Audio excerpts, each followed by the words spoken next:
All right, guys, so this is going to be your IXL video for R.4 in math.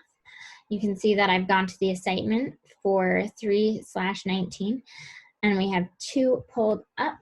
I know that this is subtracting fractions with common denominators, so I can either click on the link here or go to IXL.com. But I'm going to just click on the link there, and it will take me right to it.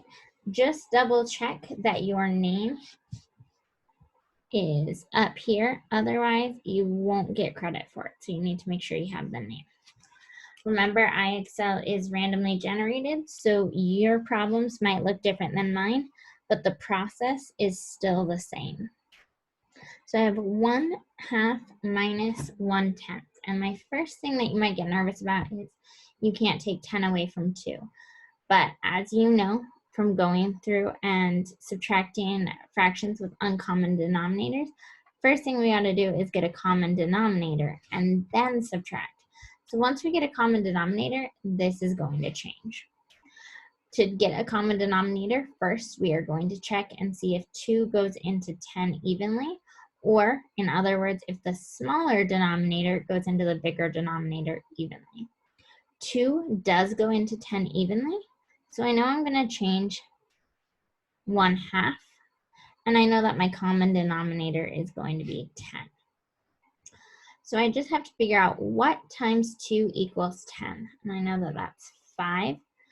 So 2 times 5 equals 10, but whatever I do to the bottom, I do to the top, so I times this by 5 as well. Then I don't have to change 1/10 because it already has my common denominator. I know that 2 times 5 equals 10, so once again, my denominator is 10. That's why it's called my common denominator. They both have the same denominator. Then 1 times 5 is 5. Then I'm just going to subtract and solve. So when I subtract fractions, my denominator doesn't change. So I have 10 on bottom, and 5 take away 1 is 4. So my answer is 4/10 because my numerator goes on top. And remember, the slash is the same as on the same button as the question mark. And I'm going to hit submit.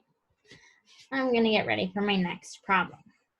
So my next problem, I have 1/3 minus 1/6, and I see that I need a common denominator. So I look, does my smallest denominator go into my biggest? 3 does go into 6 evenly. So I know I'm going to change 1/3. 3 times what equals 6? 3 times 2. Whatever I do to the bottom, I do to the top. And then I subtract 1/6. I know that my denominator is going to be 6 because 3 times 2 equals 6. And it is my common denominator. 1 times 2 equals 2. I subtract 1/6 from 2/6. My denominator does not change. 2 minus 1 equals 1. So my answer for this one is 1/6, or 1/6.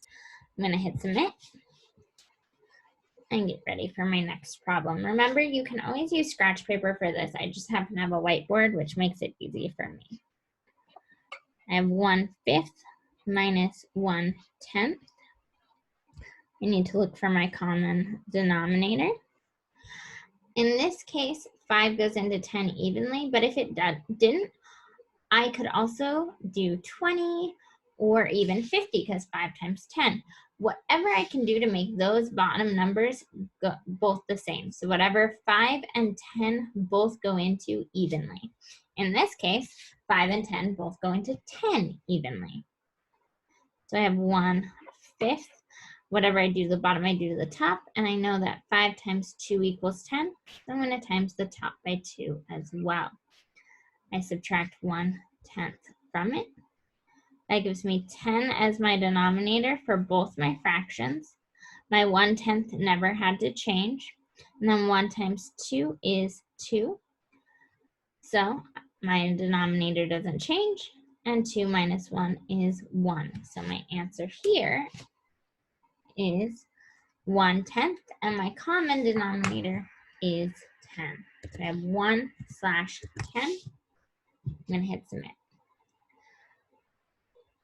If you have different questions, that's okay, but this is the method you will use. All right, I hope this helps, guys.